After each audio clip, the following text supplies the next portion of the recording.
Hai, perkenalkan nama saya Aisyah Sobaria. Kali ini saya akan membahas mengenai teknologi pendukung dan implementasi.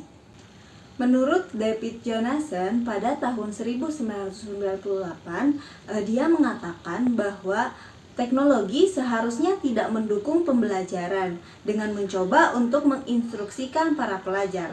Akan tetapi, teknologi itu seharusnya digunakan sebagai alat konstruksi pengetahuan di mana siswanya itu belajar dengan teknologi, bukan dari teknologi.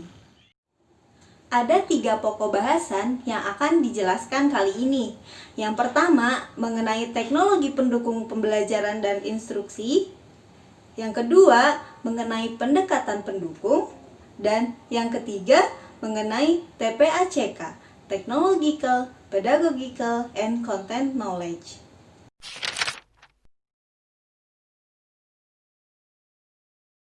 Ada beberapa pendapat mengenai bagaimana teknologi dapat dan seharusnya digunakan dalam pembelajaran. Pendapat pertama, jelas bahwa ada berbagai teknologi yang digunakan untuk mendukung berbagai tujuan dan aktivitas pembelajaran.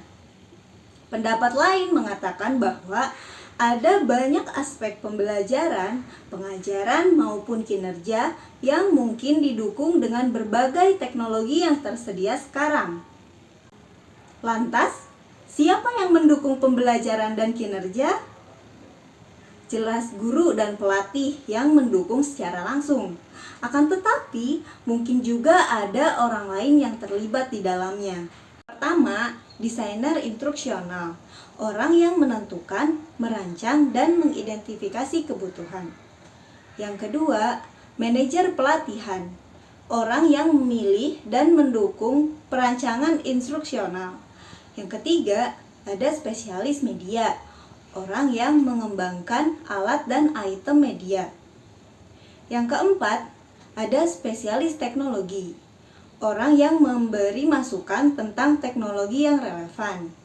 Yang kelima, ada pengembang instruksional, orang yang mengembangkan materi instruksional. Yang keenam, ada spesialis penilaian, orang yang memberikan masukan mengenai penilaian yang relevan. Yang ketujuh, penilai, orang yang melaksanakan evaluasi. Yang kedelapan, spesialis peralatan, orang yang memastikan kondisi peralatan.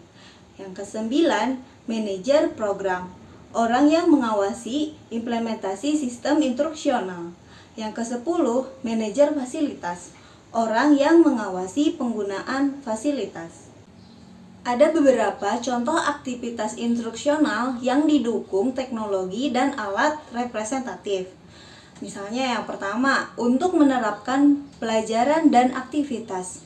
Contoh teknologinya adalah LMS, Moodle. Yang kedua, untuk membuat storyboard bisa menggunakan PowerPoint. Yang ketiga, untuk mengembangkan aplikasi pendidikan bisa menggunakan Zebra Z Apps. Yang keempat, untuk mengembangkan item media bisa menggunakan Photoshop.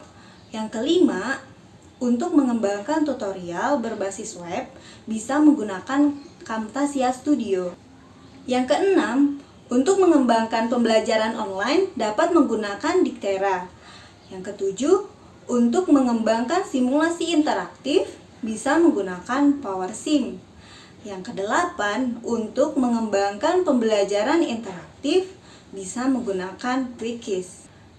Yang kesembilan, untuk mengembangkan games interaktif bisa menggunakan Construct. Kesepuluh, untuk memfasilitasi web meeting bisa menggunakan Zoom Meeting. Yang kesebelas, untuk mengimplementasikan dan menganalisis penilaian bisa menggunakan SPSS. Yang kedua belas, untuk mengembangkan rencana evaluasi bisa menggunakan Gantt chart.